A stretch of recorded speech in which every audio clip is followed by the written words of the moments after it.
ಸ್ನೇಹಿತರೆ, ಗೌರಿ ಕಲ್ಯಾಣ ಧಾರಾವಾಹಿಯ ಮುಂದಿನ ಸಂಚಿಕೆಯಲ್ಲಿ ನೋಡುವುದಾದರೆ ವಿವೇಕ್ ಮಾತಾಡಿದ್ ನೋಡಿ ಗೌರಿಗೂ ತುಂಬಾ ಖುಷಿಯಾಗಿ ಸೀದಾ ದೇವ್ರ ಹತ್ರ ಬಂದು, ದೇವ್ರೆ ನೀನಿದ್ಯಾ ಅಂತ ನನಗೆ ನಿರೂಪಿಸ್ಬಿಟ್ಟೆ ಅಪ್ಪ. ನನ್ನ ಗಂಡ ಫಸ್ಟ್ ಟೈಮ್ ನನ್ನ ಪರವಾಗಿ ಮಾತಾಡಿದ್ ನೋಡಿ ನನಗೆ ತುಂಬಾ ಖುಷಿ ಆಗ್ತಿದೆ.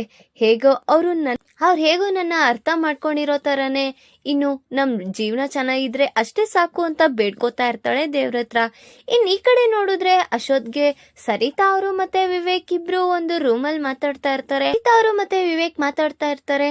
ಏನ್ ವಿವೇಕ್, ನಿನ್ ಹೆಂಡತಿ ಮೇಲೆ ತುಂಬಾ ಪ್ರೀತಿ ಬಂದಿರೋ ಹಾಗಿದೆ, ತುಂಬಾ ಕಾಳಜಿ ತೋರಿಸ್ತಾ ಇದ್ಯಾ, ಯಾರು ಈ ಮನೇಲಿ ಅವಳಿಗೆ ಒಂದ್ ಮಾತು ಅಂದೇ ಇರೋ ತರ ನೋಡ್ಕೋತಿದ್ಯಾ ಅಂತ ಕೇಳ್ತಾ ಇದ್ದಂಗೆ, ಅಯ್ಯಮ್ಮ ನೀನ್ ಯಾಕೆ ಆ ರೀತಿ ಅನ್ಕೊಳ್ತಿದ್ಯಾ, ಅಷ್ಟಕ್ಕೂ ಅತ್ತೆ ಮಾತಾಡಿರೋ ತಪ್ಪಿಗೆ ನಾನು ಎದುರುತ್ರ ಕೊಟ್ಟಿದ್ದು, ಅಷ್ಟಕ್ಕವಳು ಪುಣ್ಯವತಿ ಏನ್ ಮಾಡಿದ್ಲೋ ನಾನು ಅದನ್ನೇ ತಾನೇ ಹೇಳಿದ್ದು, ನಾನೇನ್ ಅವಳನ್ನ ಹಿಂದೆ ಹಾಕೋ ಬರೋ ಅಂತದಿದೆ, ಯಾರ್ ತಪ್ಪು ಮಾಡಿದಾರೋ ಅವ್ರಿಗೆ ತಪ್ಪು ಅಂತ ಹೇಳಲೇಬೇಕಲ್ಲಮ್ಮ.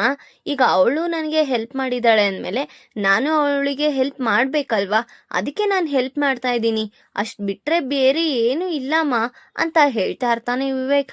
ಆಗ ನನಗ್ಯಾಕೋ ಸರಿ ಅನ್ನಿಸ್ತೇ ಇಲ್ಲ ವಿವೇಕ್, ನಿನ್ ಹೆಂಡತಿ ಮೇಲೆ ನಿನ್ಗೆ ತುಂಬಾ ಪ್ರೀತಿ ಕನಿಕರ ಎಲ್ಲ ತೋರಿಸ್ತಿದ್ಯಾ ಅಂದಿದ್ ನೋಡಿ ಇಬ್ರು ಖುಷಿಯಾಗಿದ್ದೀರಾ ಅಂತ ನನ್ಗನ್ನಿಸ್ತಿದೆ.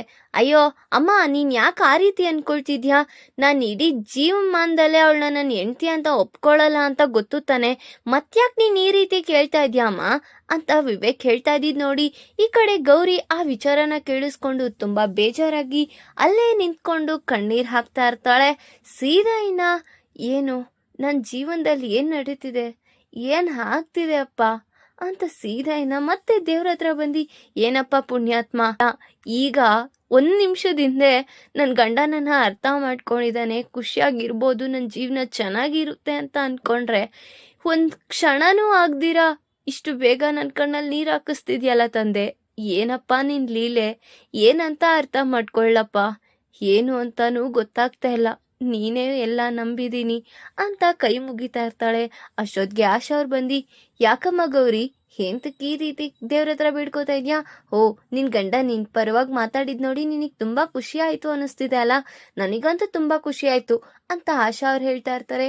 ಅಯ್ಯೋ ಅತ್ತೆ, ಅದು ಅವರು ಆ ರೀತಿ ಮಾತಾಡಿದ್ದು ಅವ್ರೇನೋ ಒಂದು ನೆಪಕ್ಕಷ್ಟೇ, ಆದ್ರೆ ಅವ್ರ ಮನ್ಸಲ್ಲಿ ಆ ರೀತಿ ಭಾವನೆ ಇಲ್ಲ ಅತ್ತೆ ಅಂತ ಹೇಳ್ತಿದ್ದಂಗೆ ಅಷ್ಟೊತ್ತಿಗೆ ಅವ್ರ ಅಜ್ಜಿಯವರು ಸಹ ಬರ್ತಾರೆ.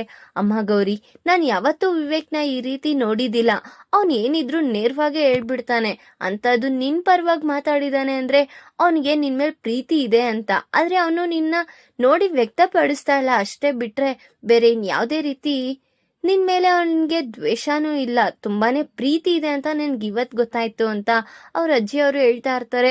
ಅದನ್ನ ನೋಡಿ ನೋಡೋಣ ಅಜ್ಜಿ, ಏನಾಗುತ್ತೋ ನನ್ನ ಜೀವನ ನೋಡೋಣ ಅಂತ ಅವಳು ಸಹ ಮನ್ಸಲ್ಲಿ ಅನ್ಕೋತಾ ಇರ್ತಾಳೆ.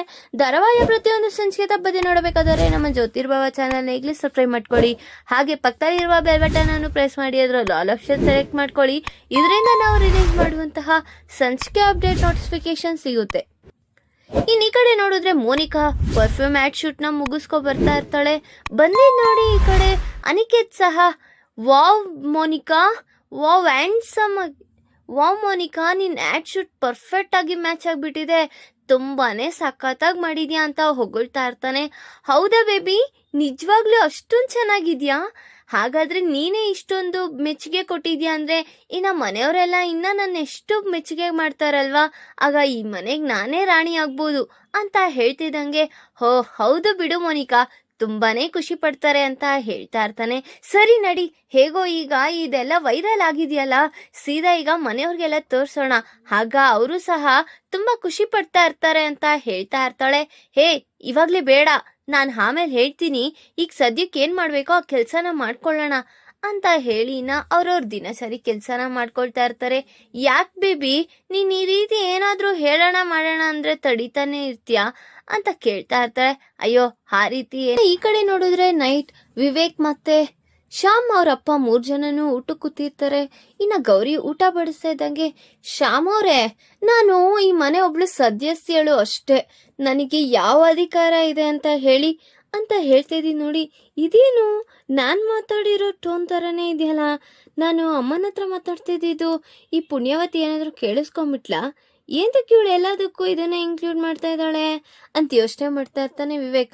ಆಗ ಅಯ್ಯೋ ಶ್ಯಾಮ್ ಅವ್ರೆ, ನೀವೇನು ಅಭ್ಯಂತರ ಇಲ್ಲ ಅಂದ್ರೆ ನಾನು ಈ ಮನೆ ವ್ಯಕ್ತಿ ಅಷ್ಟೇ, ನೀವೇನು ಯೋಚನೆ ಮಾಡಕ್ ಹೋಗ್ಬಿಡಿ, ಸಂಕೋಚ ಪಟ್ಕೋಬೇಡಿ, ನೆಮ್ಮದಿಯಾಗಿ ಊಟ ಮಾಡಿ ಅಂತ ಹೇಳ್ತಾ ಇದೀನಿ ನೋಡಿ.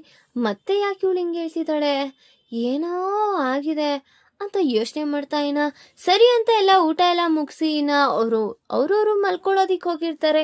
ಇನ್ನ ಮಲ್ಕೊಳ್ಳೋ ಅಷ್ಟೊತ್ತಲ್ಲಿ ಇನ್ನ ಗೌರಿ ಸೀದಾ ಅವಳ ಬೆಡ್ನ ಎತ್ಕೊಬಂದು ಹಾಕೊಳ್ಳೋಕೆ ವಿವೇಕ್ ಸಹಾಯ ಮಾಡ್ತಾ ಇದೀನಿ ನೋಡಿ. ಪರವಾಗಿಲ್ಲ, ನನ್ಗೂ ಕೈ ಕೊಟ್ಟಿದ್ದಾನೆ, ನಾನ್ ಮಾಡ್ಕೋಬಲ್ಲೆ. ಸಾಧಾರಣ ವ್ಯಕ್ತಿಯವ್ರಿಗೆ ನೀವೇನು ಸಹಾಯ ಮಾಡೋದ್ ಬೇಕಾಗಿಲ್ಲ ಕಣ್ರಿ, ನಾನೇ ಮಾಡ್ಕೋತೀನಿ. ಯಾಕೆ ನಿನಗೇನಾದ್ರೂ ಆಯ್ತಾ ಪುಣ್ಯವತಿ?